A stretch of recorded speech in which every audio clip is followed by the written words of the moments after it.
The Fresh Radio. 101.8. On va vous donner envie d'écouter la radio. Qu'on se le dise, et la séquence des questions piochées au sort avec Benjamin Scous cette semaine et qui vient nous présenter cet album Chinaman versus China Girl. Alors Benjamin, il est temps de se pencher du côté de ces questions piochées au sort. Il y a des petits papiers devant toi depuis le début de cette émission. Je te propose de prendre un papier, de lire la question et d'y répondre. Ça va partir un peu dans tous les sens. Tu vas voir, il n'y a pas de... Ça ne se concentre pas que sur le milieu de la musique. Ok. Mon pire cauchemar. Ton pire cauchemar. Mais l'histoire de Chinaman versus China Girl est un peu une sorte de cauchemar. C'est-à-dire, c'est un mec qui sait pas se battre, qui est maigrelet, qui se retrouve sur un ring face à une tueuse. Voilà, une tueuse. Donc c'est quand même assez cauchemardesque. Dans le sens où le mec sait qu'il va y passer. Il va se faire exploser la tête. Quoi. Donc et ça, c'est ton pire cauchemar à toi? Ça, c'est le genre de cauchemar que je fais comme ça. C'est-à-dire me retrouver parfois dans des situations où j'ai pas de prise. Voilà, t'es là dans la situation, elle est merdique. Tu sais pas comment y échapper. Ça m'est déjà arrivé plusieurs fois, voilà. Ou alors d'oublier des choses. Genre quand je faisais l'émission de Jeu Dictionnaire à la radio, on préparait quand même à l'avance les chroniques et tout. Et souvent, je faisais ce rêve d'arriver à l'émission et de ne pas avoir ma farde avec mes trucs, de devoir tout réécrire en dernière minute, de ne plus souvenir, tu vois, une espèce d'oubli, d'être face, voilà, à une situation où tu sais pas quoi foutre. Il faut que tu improvises. Tu n'as pas le contrôle, voilà, c'est ça. Souvent une perte de contrôle, on va dire, face aux gens. Où tu ne sais plus quoi faire. Oui. Question suivante.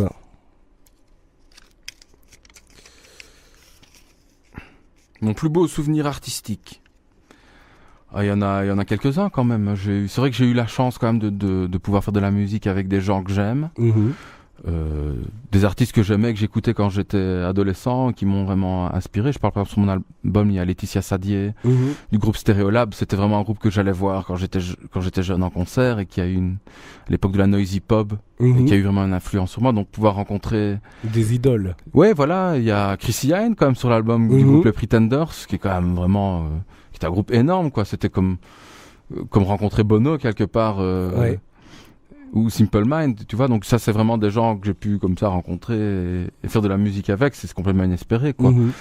Donc c'est des beaux souvenirs de studio. Et puis voilà, je garde souvent des souvenirs plutôt émouvants en studio, des enregistrements comme j'ai pu le faire aussi avec l'Orchestre Philharmonique de Liège, où me retrouver comme ça enregistré avec 60 musiciens classiques.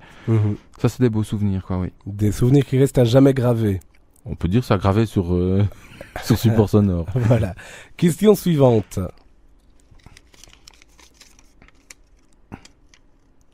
La couleur que je ne porte jamais. Le rose. Le rose. Tu ne portes jamais le rose. Rose, non. Mais pourquoi donc? Pourquoi? Parce que c'est une couleur qui va pas trop avec mon teint. Il y a des couleurs comme ça, le fluo par exemple. J'ai essayé à un moment donné, je m'habillais fluo. C'est vrai? Mais genre jaune fluo, etc. Genre, tu vois, à l'époque de la New Beat. Ouais. Et tout ça, j'avais des t-shirts de partie fluo et tout. Quand je revois les photos, c'était une erreur. Ça peut ringard. Voilà, je m'habille souvent en noir parce que le noir, c'est plus... Enfin, en tout cas, quand on passe à la télévision ou en image, ça affine. Ouais. Donc, mais t'as pas besoin d'être affiné pourtant. Non, mais enfin, c'est sobre, voilà. C'est classe. Quand plus c'est bariolé, moins plus il y a de choses, ça passe moins bien. Non, j'aime bien les couleurs, mais sur moi, effectivement, je porte pas des couleurs un peu exotiques ou quoi, ou un peu fluo et tout ça, j'aime pas trop. Genre les chaussettes roses ou des trucs comme ça, c'est pas pour toi. Voilà, des trucs un peu gay-friendly. Alors que j'ai rien contre attention, je n'ai rien contre les gays, mais je ne suis pas trop dans cette tendance métrosexuelle fluo et soirée, quoi. Ok, je te propose de prendre la question suivante. Le petit truc que j'ai en plus par rapport aux autres. Bah, ça, écoutez, c'est inévitablement la taille de mon sexe qui est demandé mesuré. On va évidemment pas comparer, mais et donc ce serait ça. Non, le petit truc même artistiquement que toi tu as en plus par rapport aux autres pour te démarquer. Dans le show business, c'est évidemment, tout le monde sait qu'il faut quand même coucher pour réussir évidemment. Donc, inévitablement avoir ce petit truc en plus. Ça joue. Tu vois ce que je veux dire? Joue énormément. Ça permet d'ouvrir des portes. Permet d'ouvrir les portes, voilà. Et ça c'est sûr. Je veux dire ça et un peu de bakshish aussi, tu vois, un peu d'argent, une caisse noire. Peut aider. Ça peut aider. Ça peut aider, voilà. C'est comme ça que ça a commencé l'aventure musicale pour toi? Ah, c'est simplement, j'ai payé, évidemment. J'ai payé, j'avais mon compte épargne kangourou à l'époque. Il y a tout qui est passé. Non, on peut pas parler vraiment de crise à l'époque, il n'y avait pas encore de crise, mais on parlait pas de tout ça. Donc j'avais un compte kangourou qui était fourni. Tu vois ce que c'est le compte kangourou? C'est quand C'était il y a longtemps. les parents mettaient Ils mettaient des sous tous les mois, etc. Donc là, j'ai payé, c'était à l'époque la maison de disques, c'était Fabrice Lamproie qui s'occupe des Ardentes maintenant. Mhm. Je lui ai donné quelques milliers d'euros. Il m'a dit pas de problème, je te fais jouer si je vais te virer des sous. Donc voilà, c'est comme ça que ça s'est passé. Il n'y a pas eu d'abus physique ou quoi que ce soit. T'as pas dû passer par la case lit. Voilà, mais il y a eu un marchandage financier quand même. Question suivante. Mon fruit préféré. On part dans une vie saine, etc. Ah oui, ça tout à fait. Mon fruit préféré, je suis simple, je respecte les saisons. Ça veut dire, là, on est au printemps. Les fraises réapparaissent. Petit à petit, c'est vrai. Petit à petit. Sinon, les pommes, les poires, voilà. J'essaie de suivre un petit peu les fruits. Pas partir dans des délires de fruits exotiques, tu vois. Manger des bananes tout le temps, tu vois. Non, donc je mange légumes et fruits selon les saisons et simplement, voilà. Et des fruits du pays ou des fruits de préférence, où tu fais attention? bio aussi de préférence. Ouais. Bio, ça ne veut rien dire, mais plutôt des fruits du pays. Ma femme a une espèce de truc là, une association auquel elle participe où on va chercher dans une ferme Oui, genre des paniers, etc. Des paniers, voilà, ce qui permet d'être raccord un peu avec les saisons, si tu veux, et aussi de faire vivre aussi l'agriculture locale. Et pas les grands industriels comme Monsieur Deleuze, par exemple, que nous saluons bien. Bonjour, Monsieur Deleuze. Et d'ailleurs, tous les autres Monsieur Carrefour, Monsieur Aldi, Monsieur Colruyt, Monsieur Lidl, voilà. Voilà, on les a tous toute la dit. bande. Qui font des bonnes grosses réunions de famille.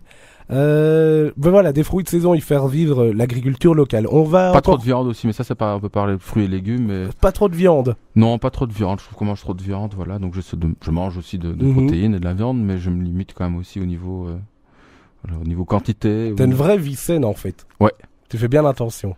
Oui, je fais attention parce que j'ai remarqué que les périodes où je mangeais mal, on va dire, entre guillemets, et que j'ai beaucoup de choses à faire, j'étais moins inspiré, moins concentré, et puis la digestion est beaucoup plus lente. Hein, c'est vrai, donc ça joue. Le fait de manger plus sainement permet d'être plus actif. Voilà.